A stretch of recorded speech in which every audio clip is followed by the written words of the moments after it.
Has the nightmare of 2023 and these rising mortgage rates to levels that are beyond 25-year highs, has that ended? Have they plateaued? Are we finally going to see mortgage rates drop? Here's your December 2023 real estate and mortgage market update.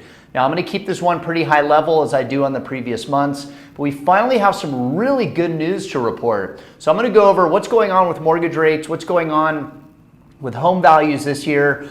So as you go into 2024, can't believe I'm saying that, you'll be well equipped with what the market is going to look like. So whether you're a buyer now or you're a buyer in 6 months from now or even a seller, it'll be imperative for you to know so you know what time to get into the market, the best that you can. Timing the market's impossible, to when it financially makes sense for you on when it's the best time for you to enter the market. So let's talk about interest rates a little bit. So the Federal Reserve, as we know, over the past 18 or so months, has been raising the federal funds rate pretty consistently since of early 2022.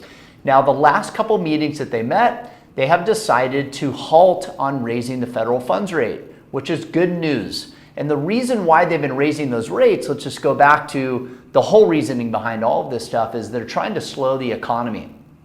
Now, the reason why they have decided to halt on interest rates, or one of the biggest reasons, is their eye has been on the jobs market. And they're looking for job growth to slow down a little bit. To them, if the job market slows down a little bit, they've achieved their goal of slowing the economy down. They want to slow consumer spending. They're essentially putting us into some sort of a recession. And usually jobs is the lagging indicator for all of that. So the last couple meetings, they've halted interest rates.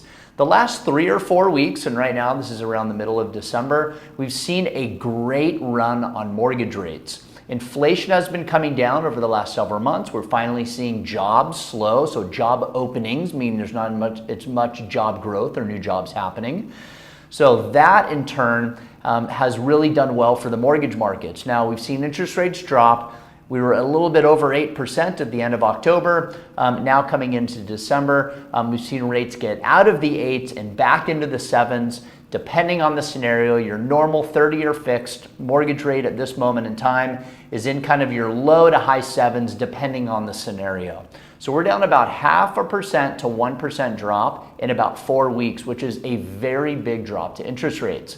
Now you're going to see on social media and on the news articles just like this, talking about picture of a Jerome Powell, talking about that they're going to cut the federal funds rate 6 times in 2024. And you'll see other articles like this showing that they could start cutting as early as first quarter of 2024.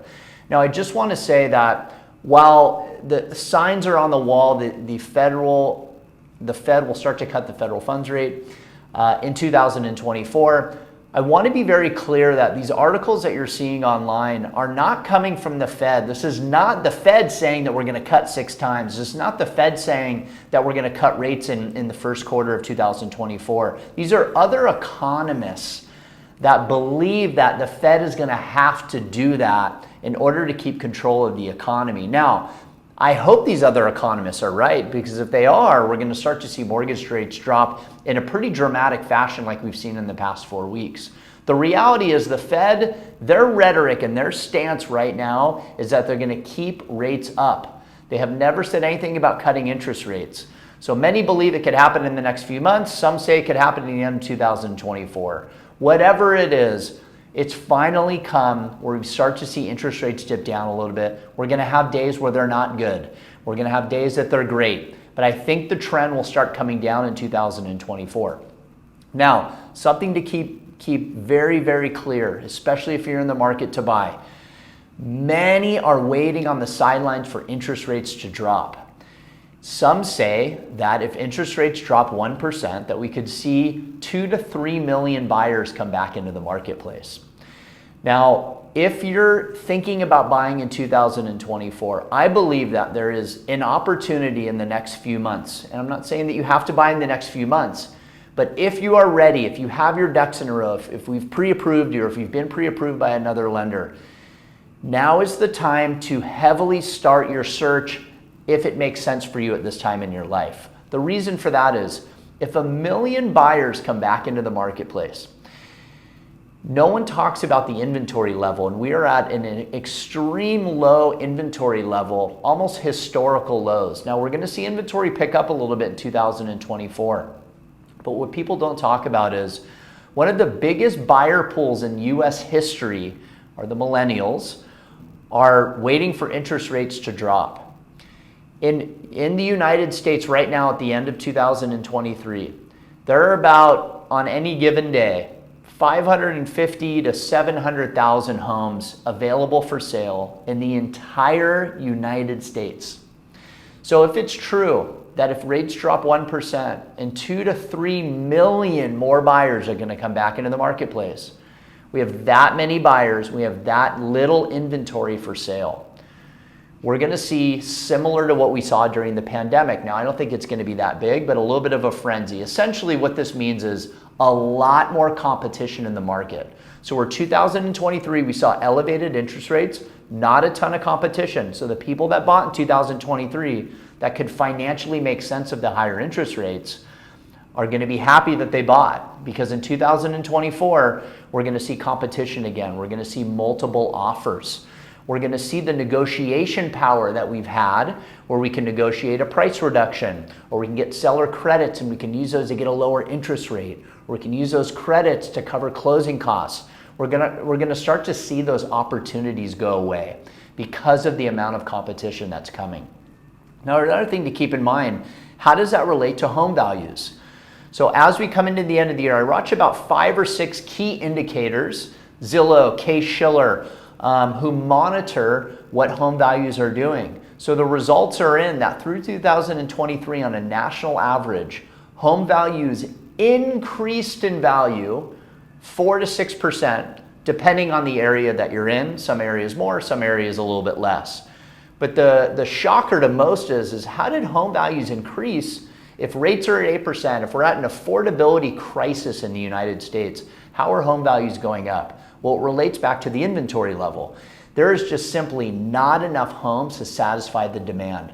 So imagine if home values went up 4 to 7% in 2023 with interest rates in the high 7s or even 8%. What will happen if rates get to 7%? What will happen if rates get to 6%?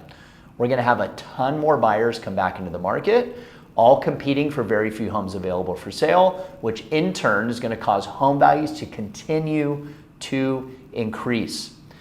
Guys, you can't, when you think about monitoring the rates and hoping for rates to drop, now the one thing about owning real estate is you can always adjust the term of your loan, right? If you buy and interest rates drop, you can always refinance. The one thing that you can't change are home values, right? The home value is set, and home values based on this data are going to increase over time.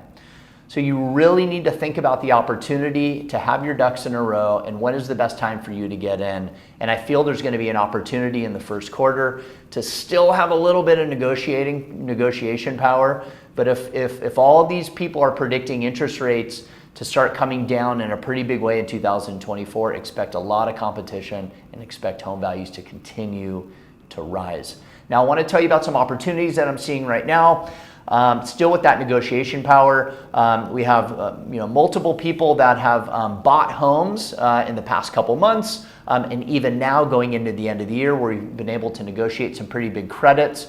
And again, we're using those credits to cover closing costs, to get them lower interest rates.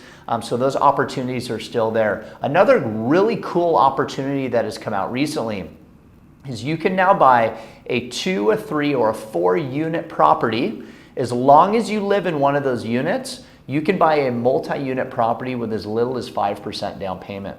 So we have a client that recently found a triplex. This is in an area where rents are still pretty high. And we were able to buy this triplex. They're living in one of the units. They're renting out the other 2 units. And the rent that they're getting from those other 2 units is helping cover a big portion of the mortgage payment. It ended up that for them to buy this house, they only needed 5% down payment.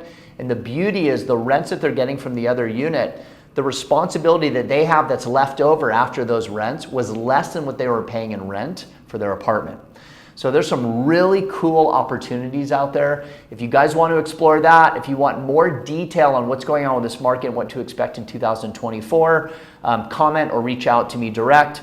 Also stay tuned, as I'm going to put together a lot of data to what I just talked about today, which was pretty high level, to really explain what's happening in this market. And real estate is going to stay strong even if we go into any sort of recession in the next year or two. Real estate's going to be your one safest investment. Talk to you guys soon.